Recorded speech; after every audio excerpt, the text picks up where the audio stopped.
Salut à tous, on se retrouve aujourd'hui pour parler du Paris Saint-Germain ce mardi 25 juillet. On commence tout d'abord avec le match qui vient de se finir entre le PSG et l'équipe de Al Nassr. Donc quand vous regardez la vidéo, vous connaissez le résultat. Moi quand je fais la vidéo, c'est avant le match, donc je peux rien dire sur la rencontre. On en reparlera bien évidemment demain.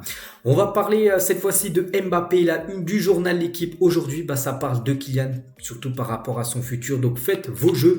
Donc tandis que le PSG s'approche d'Harry Kane, on en parlera tout à l'heure d'Harry Kane, ça sent bon pour le PSG d'après ce qui se dit.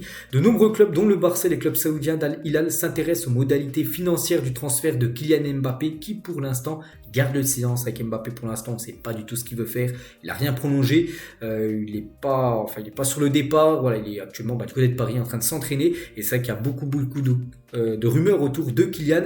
Donc comme j'ai dit, actuellement il n'est pas au Japon, Kylian Mbappé, il est du côté de Paris. C'est de nouveau arrêté aujourd'hui pour prendre des photos avec les supporters présents au campus PSG parce qu'actuellement il est avec le groupe des indésirables et il est à l'entraînement, puis s'est arrêté aussi faire quelques photos, des selfies, des autographes Kylian à la fin de l'entraînement.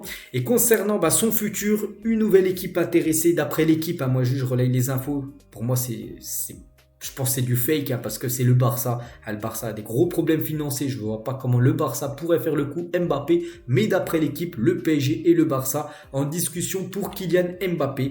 Donc je ne vois pas du tout. En plus, lui, son rêve, c'est de jouer du côté du Real. Donc je ne le vois pas signer dans le club rival du Real Madrid. On ne sait jamais.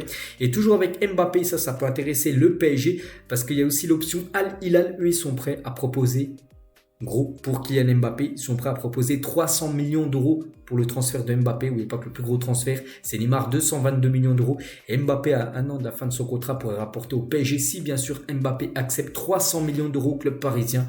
Et là, ce serait bien sûr le jackpot total pour le PSG qui pourrait bien sûr investir cette somme sur de nombreux joueurs pour remplacer, on peut dire, Kylian Mbappé.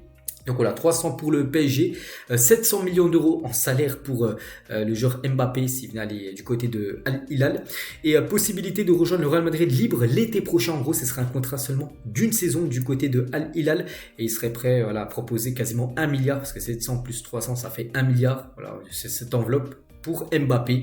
Donc après, est-ce que le joueur va vouloir jouer là-bas du côté de l'Arabie Saoudite? Ça, c'est pas du tout sûr, c'est même quasiment sûr qu'il ne veut pas aller là-bas. Mais bon, le PSG autorise l'équipe de Al Hilal à entamer des discussions avec Mbappé parce que le PSG souhaite vendre Kylian Mbappé et une offre de 300 millions d'euros. Bien sûr, le PSG dit oui totalement. Après, comme je le dis, c'est le joueur qui doit prendre la décision finale. Et pour l'instant, on ne pense pas du tout que Mbappé serait OK pour jouer du côté de cette équipe. Après, on ne sait jamais. Peut-être qu'il acceptera et ce serait le jackpot total, bien sûr, pour l'équipe parisienne. Et concernant Mbappé, lui, personnellement, comme j'ai dit, 700 millions de salaire en un an, ce qui fait quasiment du 2 millions d'euros à peu près par jour, ou même 22 euros par seconde qui touche avec un salaire comme ça pendant un an s'il signait là-bas du côté de l'Arabie Saoudite, puis après il rejoindrait le Real Madrid libre.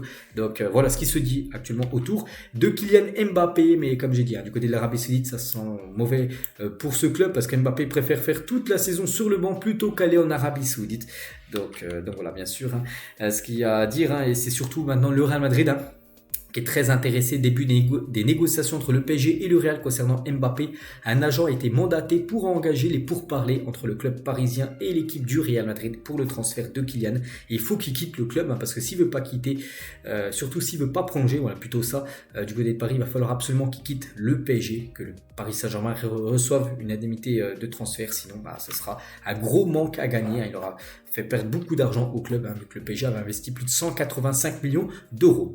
Et Anne Hidalgo, elle a eu son mot à dire sur Mbappé, tout ça. Donc maire de Paris tacle le PSG au sujet de sa gestion de Kylian Mbappé. Elle a dit: je ne comprends pas à quoi joue le Paris Saint-Germain. Kylian Mbappé, c'est le meilleur joueur du monde. J'avoue que je ne comprends rien. Kylian est un joueur extraordinaire, il faut le garder à Paris. Si c'est aussi sa volonté de rester le plus longtemps possible, la question est de savoir à quoi joue le PSG. Donc on peut voir qu'elle dit ça, mais elle connaît rien du tout. Bien sûr, le PSG veut vendre Mbappé parce qu'elle ne sait pas que l'année prochaine il pourrait partir libre. Ça, je pense pas qu'elle a eu ces données-là avant de dire ce qu'elle a dit là.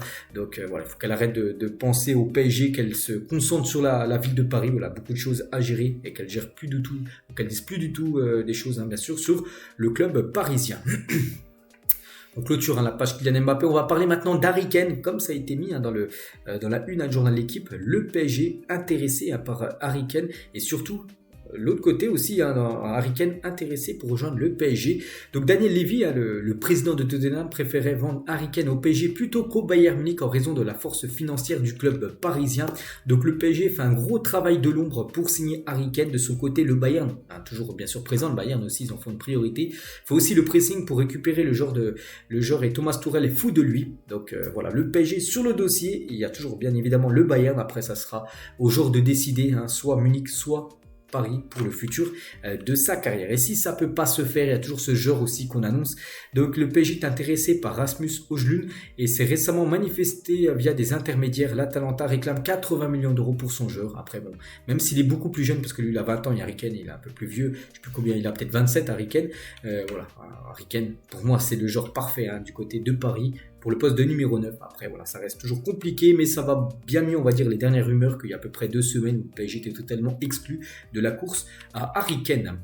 Concernant Donnarumma, donc il a reçu l'assurance de Campos qu'il sera titulaire en ce début de saison. Il devrait être titularisé aujourd'hui contre Al Nassr. Bon, je ne sais pas la compo d'équipe, mais normalement c'est lui qui a commencé titulaire et même pour les matchs saison prochaine de championnat, tout ça, normalement ça sera bien lui. Le gardien numéro 1 du PSG, il n'y a pas de souci. Et concernant la doublure, donc vu que Sergio Rico, on va en parler là juste après, il ne pourra pas revenir.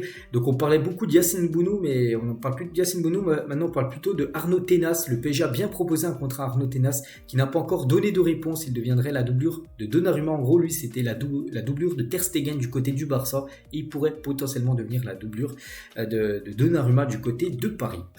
Marco Asensio, pourquoi le PSG? Avant tout, pour le projet et l'ambition, celle de créer une équipe. Je suis dans un moment de ma carrière qui est vraiment très bon. Je voulais faire un pas en avant et je crois que ce club est le club parfait pour faire tout ça et pour gagner tous les trophées. Voilà ce qu'a pu dire tout d'abord Marco Asensio. Il a également dit j'aimerais apprendre le français pour pouvoir parler avec tout le monde. Là, on mélange l'espagnol, l'anglais, mais le plus important, c'est d'apprendre le français, pas seulement pour pouvoir parler avec les joueurs, mais aussi pour pouvoir le faire avec toutes les personnes qui travaillent pour le PSG. Voilà, il souhaite apprendre le français, c'est très bien Marco Asensio, parce que pour l'instant, il ne connaît pas un mot de français. Peut-être 2-3 mots, mais voilà, il veut apprendre cette langue pour que ça soit mieux pour lui, pour dialoguer, on va dire, avec ses nouveaux coéquipiers. Toujours avec lui, les installations du PSG sont incroyables. Tout le club m'a super bien accueilli, tous les joueurs, l'équipe technique, le nouveau centre d'entraînement, donc est fou. Nous avons des conditions pour travailler que je n'ai jamais vues ailleurs, même au Real Madrid, son ancien club. Les installations ne sont pas aussi parfaites, on peut dire, qu'actuellement du côté du nouveau centre de Poissy.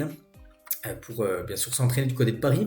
La Ligue des Champions, je crois qu'il ne manque rien. On a tout pour y arriver. La vérité est que c'est un trophée très difficile à gagner, mais les joueurs sont là. Nous avons le bon projet pour bien sûr remporter la LDC. C'est vrai que lui, il a remporté pas mal de fois. Je ne sais plus si c'est 4 ou 5 fois qu'il a remporté la Ligue des Champions, alors que le PSG vise le premier titre de son histoire. Lui, il a remporté pas mal de fois. C'est vrai qu'il pourra amener son expérience de la Ligue des Champions. Marco Asensio, je crois que même un jour, il avait même été buteur. Je crois que c'était en 2017 lors d'une finale de LDC. Donc voilà ce qu'il a pu dire sur la Ligue des Champions, que le PSG va essayer de la remporter cette année, comme ça a été le cas lors des années précédentes. Et on finit cet épisode avec une confirmation concernant Paolo Maldini qu'on a parlé il y a quelques jours, l'ancien directeur sportif de Milan. Donc Maldini a bien reçu une proposition pour rejoindre l'organigramme du PSG selon des journaux, on peut dire italiens. Donc il pourrait peut-être être dans l'organigramme du PSG, peut-être, je sais pas, directeur sportif, même s'il y a déjà Luis Campos sur le remplacer. Bon, je pense que Luis Campos sera licencié, mais pour avoir un rôle, je sais pas encore c'est quoi, du côté de Paris. Donc affaire à suivre concernant le légendaire Paolo Maldini. On finit avec ça les gars, donc j'espère que ça vous a plu. N'hésitez pas à mettre en commentaire ce que vous avez pensé du match entre le PSG et l'équipe de Al Nassr. On reviendra bien sûr sur cette rencontre demain. Allez, moi je vous laisse, je vous souhaite un bon mardi et à demain.